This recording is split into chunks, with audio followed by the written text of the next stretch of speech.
ನೇರ ಮಾತು ಕಾರ್ಯಕ್ರಮಕ್ಕೆ ಮತ್ತೆ ಸ್ವಾಗತ. ಇಲಾಖೆಯನ್ನು ಗುತ್ತಿಗೆದಾರರು ಮತ್ತು ಅವ್ರ ಜೊತೆ ಶಾಮೀಲಾಗಿರೋ ಕೆಲ ಅಧಿಕಾರಿಗಳು ನಿಯಂತ್ರಿಸ್ತಿದ್ದಾರೆ ಅನ್ನೋದು ನೋಡಿ, ತಾವೇನು ಹೇಳ್ತೀರಿ? ಈಗ ಯಾವಾಗಲೂ ಕೂಡ ಈ ಅಪಾದನೆ ಇದ್ದಿದ್ದೆ. ನೀರಾವರಿ ಇಲಾಖೆ, PWD ಇಲಾಖೆ, ಇಲ್ಲಿ ಕಾಂಟ್ರಾಕ್ಟರು, ಅಧಿಕಾರಿಗಳು ಇವೆಲ್ಲನೂ ಕೂಡ ಈ ಒಂದು ಸಂಬಂಧ ಇರಲೇಬೇಕಾಗ್ತದೆ. ವ್ಯವಸ್ಥೆ ಒಳಗೆ ಇರ್ತಾರೆ, ನಿಜ ಇರ್ತಾರೆ. ಆದರೆ ನೀವು ಎಲ್ಲನೂ ಕೂಡ ಇವತ್ತು ಗುತ್ತಿಗೆದಾರನಿಂದ ನಿಯಂತ್ರಿಸ್ತಾರೆ ಅಂತ ಹೇಳ್ತಾರೆ. ನಾನೇನು ಆ ಥರ ತಿಳಿದಿಲ್ಲ. ಯಾಕಂದರೆ ಇವತ್ತು ದಿವಸ ಟ್ರಾನ್ಸ್ಪರೆನ್ಸಿ ಆ್ಯಕ್ಟ್ ಇದೆ, ಈ ಟೆಂಡರಿಂಗ್ ಪ್ರೊಸೆಸ್ ಇದೆ.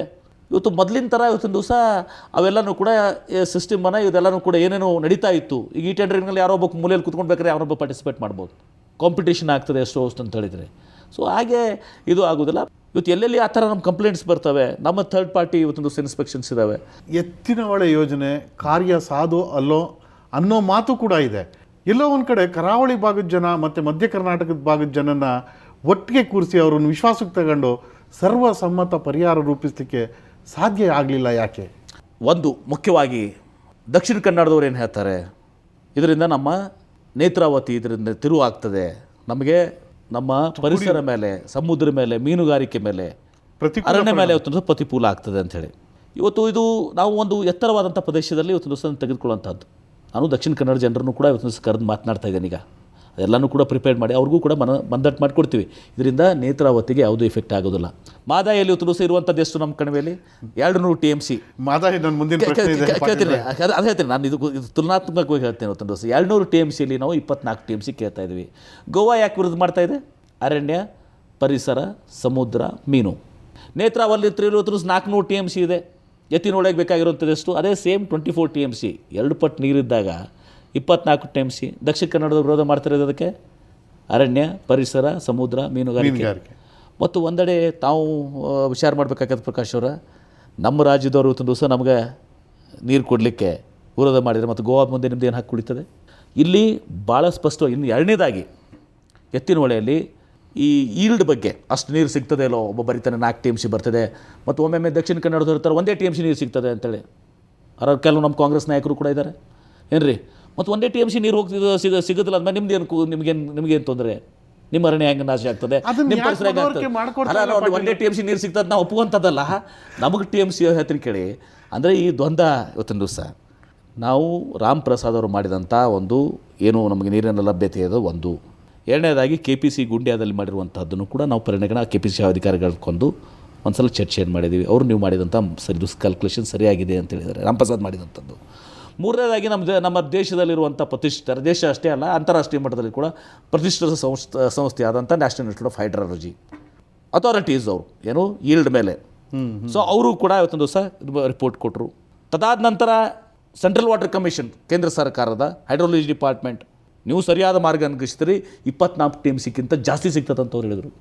ಸೊ ಇವೆಲ್ಲರೂ ಮಾತನಾಡುವಾಗ ಅಂದರೆ ನೀವು ನೀರು ಸಿಗ್ತದಂತಂದರೆ ನಾವು ಯಾರು? ಸೊ ಅದಕ್ಕೆ ಯಾವುದೂ ಗೊಂದಲ ಇಲ್ಲ. ಎತ್ತಿನ ಹೊಳೆಯಲ್ಲಿ ಇವತ್ತು ದಿವಸ ನೀರಿನ ಲಭ್ಯತೆ ಆಗ್ತದೆ. ಎತ್ತಿನ ಹೊಳೆಯಿಂದ ಕೋಲಾರ ಮತ್ತು ಚಿಕ್ಕಬಳ್ಳಾಪುರ ಇವತ್ತು ದಿವಸ ನೀರನ್ನು ನಾವು ಕೊಡ್ತೀವಿ. ಇದು ಭಾಳ ಸ್ಪಷ್ಟವಾಗಿ ಹೇಳ್ತೀನಿ ಇವತ್ತು ದಿವಸ. ಪಾಟೀಲ್ರೆ, ಎಲ್ಲ ಸರಿ, ಕಳಸಾ ಬಂಡೂರ ವಿಚಾರದಲ್ಲಿ ನ್ಯಾಯಾಧಿಕರಣದ ಮುಂದೆ ಇರೋ ವಿಚಾರ ಇರಲಿ, ಆದರೆ ಕುಡಿಯೋ ನೀರನ್ನು ಅದರಲ್ಲಿ ಪ್ರತ್ಯೇಕಿಸಿ ಕುಡಿಯೋ ನೀರು ಯೋಜನೆಯನ್ನು ಅನುಷ್ಠಾನಗೊಳಿಸೋದ್ರಲ್ಲಿ ತಾವು ಮುತುವರ್ಜಿ ವಹಿಸ್ಬೋದಾಗಿತ್ತು, ಪ್ರಧಾನಿಯವರನ್ನು ಮನವೊಲಿಸ್ಬೋದಾಗಿತ್ತು. ಆದರೆ ಅವರು ರಾಜಕಾರಣ ಮಾಡ್ತಾ ಇದ್ದಾರೆ ಅನ್ನೋ ಟೀಕೆ ಇದೆ. ತಾವೇನು ಹೇಳ್ತೀರಿ? ಜನರ ಒತ್ತಾಯ ಏನಾಗಿತ್ತು? ಪ್ರಧಾನಮಂತ್ರಿಗಳ ಬಳಿ ಹೋಗೋಣ, ಪ್ರಧಾನಮಂತ್ರಿಗಳು ಮಧ್ಯಸ್ಥಿಕೆ ವಹಿಸ್ಕೊಂಡು ಇದನ್ನು ಬಗೆಹರಿಸ್ಕೋಬೇಕು ಅಂಥೇಳಿ. ಮುಖ್ಯಮಂತ್ರಿಗಳು ಇಲ್ಲಿ ಒಂದು ಸರ್ವ ಪಕ್ಷಗಳ ಸಭೆಯನ್ನು ಮಾಡಿದರು, ರೈತರನ್ನು ತೊಗೊಂಡ್ರು, ಸ್ವಾಮಿಗಳನ್ನೂ ತೊಗೊಂಡ್ರು. ಮಾಡಿ ಇವತ್ತೊಂದು ದಿವಸ ಪ್ರಧಾನಮಂತ್ರಿಗಳು ಭೇಟಿಯಾದೀವಿ. ಪ್ರಧಾನಮಂತ್ರಿಗಳು ಭೇಟಿಯಾದ ಮೆಮೊರಾಂಡಮ್ ಎಲ್ಲನೂ ಕೂಡ ಕೊಟ್ಟಿದ್ದೀವಿ. ಏನು ಕೊಟ್ಟಿದ್ದೀವಿ ಅಂದರೆ, ಹಿಂದೆ 3 ಬಾರಿ ಪ್ರೆಸಿಡೆಂಟ್ಸ್ ತೆಲುಗು ಗಂಗಾದಲ್ಲಿ ಇದೇ ಚೆನ್ನಾಗಿ ನೀರು ಕೊಡುವಂಥದ್ದು ಕೃಷ್ಣಾದಿಂದ 5 TMC ನೀರನ್ನು ನಾವು ಮದ್ರಾಸ್ ಕುಡಿಯ ನೀರಿನ ಯೋಜನೆಗೆ ಕೊಡ್ತಾ ಇದ್ದೀವಿ. ಅದೇ ರೀತಿ ಆಂಧ್ರದವರು ಮತ್ತು ಮಹಾರಾಷ್ಟ್ರದವರು ಒಟ್ಟು ತೆಲುಗು ಗಂಗಾ 15 TMC ನೀರನ್ನು ಇಂದಿರಾ ಗಾಂಧಿಯವರು ಮಧ್ಯಸ್ಥಿಕೆ ವಹಿಸಿ ನೀರು ಕೊಡಿಸ್ಲಿಕ್ಕೆ ಹಚ್ಚಿದ್ರು. ಒಬ್ಬ ಪ್ರಧಾನಮಂತ್ರಿ ಮಾಡಿರುವಂಥದ್ದು. ತದಾದ ನಂತರ ನರ್ಮದಾದಲ್ಲಿ ರಾಜಸ್ಥಾನ್ ರಾಜ್ಯವನ್ನು ಭಾಗಿರಾಜ್ಯ ಆಗಿ ಮಾಡಿ ಅಲ್ಲಿ ಅವರಿಗೆ ಕೂಡ ನೀರು ಕೊಡಬೇಕು ಅಂಥೇಳಿ ಇಂದಿರಾ ಗಾಂಧಿಯವರು ಒಂದು ದಿವಸ ಮಾಡಿದರು. ಮೂರನೇದಾಗಿ ಅಟಲ್ ಬಿಹಾರಿ ವಾಜಪೇಯಿ ಅವರು ನಮ್ಮದೇ ಕಾವೇರಿ ರಿವರ್ ಅಥಾರಿಟಿಯಲ್ಲಿ ಮಧ್ಯಸ್ಥಿಕೆ ವಹಿಸಿ ಇವತ್ತೊಂದು ದಿವಸ ಸಮಸ್ಯೆಯನ್ನು ಬಗೆಹರಿಸಿದರು. 3 ಇನ್ಸ್ಟೆನ್ಸಸ್ ಇದ್ದಾವೆ, 3 ಪ್ರೆಸಿಡೆಂಟ್ಸ್ ಇದ್ದಾವೆ. ಪ್ರಧಾನಮಂತ್ರಿಗಳು ಬಗೆಹರಿಸಿದ್ದಂಥದ್ದು.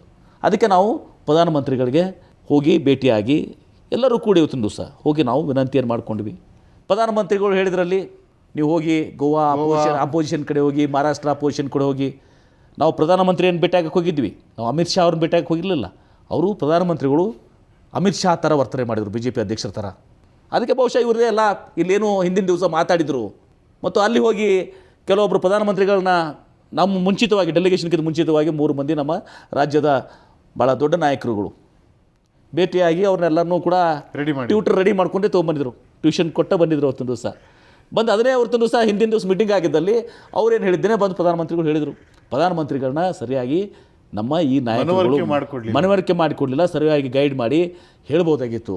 ನಾವೆಲ್ಲರೂ ಬಂದಿದ್ವಿ 3 ರಾಜ್ಯದ ಮುಖ್ಯಮಂತ್ರಿಗಳು ಕಳಿಸಿ ಒಂದು ಪ್ರಯತ್ನವನ್ನು ಮಾಡೋಣ ಅಂತೇಳಿ. ಆ ಪ್ರಯತ್ನದ ಫಲ ಏನಾಗ್ತದೆ ಬೇಡ ಅದು ಇರಲಿ, ಅದು ಎರಡನೇದು. ಆ ಪ್ರಯತ್ನವೂ ಕೂಡ ಆಗಲಿಲ್ಲ. ಸಚಿವ ಸಂಪುಟ ಪುನರಚನೆಯಲ್ಲಿ ತಮ್ಮನ್ನು ಸಂಪುಟದಿಂದ ಹೊರಗಿರಿ ಅಂತ ಹೇಳಿದ್ರೆ, ಪಕ್ಷಕ್ಕಾಗಿ ದುಡೀರಿ ಅಂದರೆ ತಾವೇನು ಮಾಡ್ತೀರಿ? ನಾನು ಮುಖ್ಯವಾಗಿ ನನಗೂ ಕೂಡ ಅನೇಕ ಕಾಂಗ್ರೆಸ್ ಪಕ್ಷದ ಹಿರಿಯ ನಾಯಕರು ನನಗೆ KPCC ಅಧ್ಯಕ್ಷನೂ ಕೂಡ ಆಗಿ ಅಂತ ಕೇಳಿದರು. ನಾನು ಒಂದು ಮಾತನ್ನು ನಾನು ಅವ್ರಿಗೆ ಮನವರಿಕೆಯನ್ನು ಮಾಡಿಕೊಟ್ಟಿದ್ದೀನಿ. 3 ವರ್ಷ ಇವತ್ತೊಂದು ದಿವಸ ನಾನು ಕಷ್ಟಪಟ್ಟಿದ್ದೀನಿ. ಈ ಎಲ್ಲ ಯೋಜನೆಗಳಿಗೆ ಇವತ್ತೊಂದು ದಿವಸ ಚಾಲನೆಯನ್ನು ಕೊಟ್ಟಿದ್ದೀನಿ, ಒಂದು ಹಂತಕ್ಕೆ ಬರ್ತಾ ಇದ್ದಾವೆ. ಇವೆಲ್ಲವೂ ಕೂಡ ಮುಂದಿನ 2 ವರ್ಷದಲ್ಲಿ ಇವತ್ತೊಂದು ದಿವಸ ವಿಸಿಬಿಲಿಟಿ ಬರ್ತದೆ. ಕೆಲವೊಂದನ್ನು ನಿರ್ಣಾಯಕ ಹಂತಕ್ಕೆ ಹೋಗ್ತೀವಿ, ಕೆಲವೊಂದನ್ನು ಮುಕ್ತಾಯಗೊಳಿಸ್ತೀವಿ. ಆ ಒಂದು ಕನಸನ್ನು ನಾನು ಹೊತ್ಕೊಂಡಿದ್ದೀನಿ. ಈ ಎಲ್ಲ ಕನಸುಗಳನ್ನ ಹಾಕ್ಕೊಂಡು ಇವತ್ತೊಂದು ದಿವಸ ಕೆಲಸವನ್ನು ಮಾಡ್ತಾಯಿದ್ದೀನಿ. ನಾನು ಬೇರೆ ಖಾತೆ, ನೀರಾವರಿ ಬಿಟ್ಟು ಬೇರೆ ಖಾತೆ ಆಗಿದ್ದರೆ ನಾನು ಇವತ್ತೊಂದು ದಿವಸ ನಾನು ಪಕ್ಷದ ಸಲುವಾಗಿ ದುಡಿತೀನಿ ಅಂತ ನಾನು ಹೋಗ್ಬಿಡ್ತಿದ್ದೆ. ಆದರೆ ನೀರಾವರಿಯಿಂದ ನಾನು ವಿನಂತಿಯನ್ನು ಮಾಡ್ಕೊಂಡಿದ್ದೀನಿ. ಈ ಥರ ನಾನು ಕೆಲಸ ಮಾಡಿದ್ದೀನಿ, ನಾನು ರಿಪೋರ್ಟ್ ಕೂಡ ಕೊಟ್ಟಿದ್ದೀನಿ ಅವರಿಗೆ. ಇವೆಲ್ಲನೂ ಕೂಡ ನಿರ್ಣಾಯಕ ಹಂತಕ್ಕೆ ಬರ್ತವೆ, ಇವೆಲ್ಲ ಕೂಡ ವಿಸಿಬಲ್ ಆಗ್ತದೆ. ಬಹುಶಃ ಇದು ನಾನು ಈ ಮಟ್ಟಕ್ಕೆ ನಾನು ಅರ್ಧಕ್ಕೆ ಬಿಟ್ಟು ಹೋಗ್ಬಿಟ್ರೆ ನಾನು ಕೂಡ ಫೇಲ್ಯೂರ್ ಆಗ್ತೀನಿ, ಜನ ನನ್ನ ಅರ್ಥ ಮಾಡ್ಕೊಳ್ಳೋದಿಲ್ಲ. ಇದಾಗಿನೂ ಕೂಡ ಇವತ್ತೊಂದು ದಿವಸ ಒಂದು ವೇಳೆ ನನ್ನ ಒಂದು ವಿವರಣೆಯನ್ನು ಕೊಟ್ಟ ಮೇಲೂ ಕೂಡ ಕಾಂಗ್ರೆಸ್ ಪಕ್ಷ ಇವತ್ತೊಂದು ದಿವಸ ಏನಾದರೂ ಕೂಡ ನಿರ್ಣಯ ತಗೋತದೆ, ಅದಕ್ಕೆ ನಾವು ತಲೆಬಾಗಬೇಕಾಗ್ತದೆ, ಅದರ ನಿರ್ಣಯನ ಒಪ್ಕೊಳ್ಬೇಕಾಗ್ತದೆ. ತಮ್ಮ ಬಿಡುವಿಲ್ಲದ ಕಾರ್ಯಕ್ರಮಗಳ ನಡುವೆ ನಮ್ಮ ಸ್ಟುಡಿಯೋಗೆ ಬಂದು ಮುಕ್ತವಾಗಿ ನಿಮ್ಮ ಅನಿಸಿಕೆಗಳನ್ನ ನಮ್ಮ ಜೊತೆ ಹಂಚಿಕೊಂಡಿದ್ದೀರಿ. ಧನ್ಯವಾದಗಳು. Thank you. ತಮಗೂ ಕೂಡ ಧನ್ಯವಾದಗಳು. ಇದು ಈ ವಾರದ ನೇರ ಮಾತು ಕಾರ್ಯಕ್ರಮ. ಮುಂದಿನ ವಾರ ಮತ್ತೊಬ್ಬ ಗಣ್ಯರೊಂದಿಗೆ ನಿಮ್ಮನ್ನು ಭೇಟಿ ಮಾಡ್ತೀನಿ. ನೇರ, ದಿಟ್ಟ, ನಿರಂತರ ಸುದ್ದಿಗಳಿಗಾಗಿ ನೋಡ್ತಾ ಇರಿ ಸುವರ್ಣ ನ್ಯೂಸ್.